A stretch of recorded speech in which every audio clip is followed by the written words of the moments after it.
Question number 7 কি বলেছে দেখো, একটি ভগ্নাংশ নির্ণয় করুন যেখানে 4/3 অনুপাত 27 এর 64 অনুপাতের সমান হবে। তাহলে সেই ফ্র্যাকশনটা কি হবে? তো আমরা ফ্র্যাকশনটা বের করব। আমি জাস্ট ধরে নিলাম যে যদি প্রথমে আমরা এইভাবে লিখি x 3/4 এটা সমান কার না 27/64 অনুপাতকে বাই হিসেবে লিখতে পারি। তাহলে ব্যাপারটা এরকম হবে যে 3/4 তাই না? এটা কত হবে? 27/64 পাই হচ্ছে কত? x।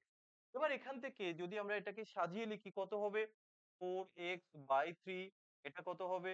27/64x। চলো যদি আমরা এটাকে গুণ হবে 4 তাই তো? x স্কয়ার একবার যদি আমরা করে দেই x স্কয়ার ইকুয়াল টু আসবে ৩ সাতাশে ৮১ ৪ ৬৪ কত? ২৫৬ তো x কত? x হবে একে যদি আমরা বর্গমূল করি ৯ আর এটা হবে ১৬ ১৬ ২৫৬ ৯/১৬ তাই ফ্র্যাকশনটা কিন্তু আমার চলে এসছে ৯/১৬।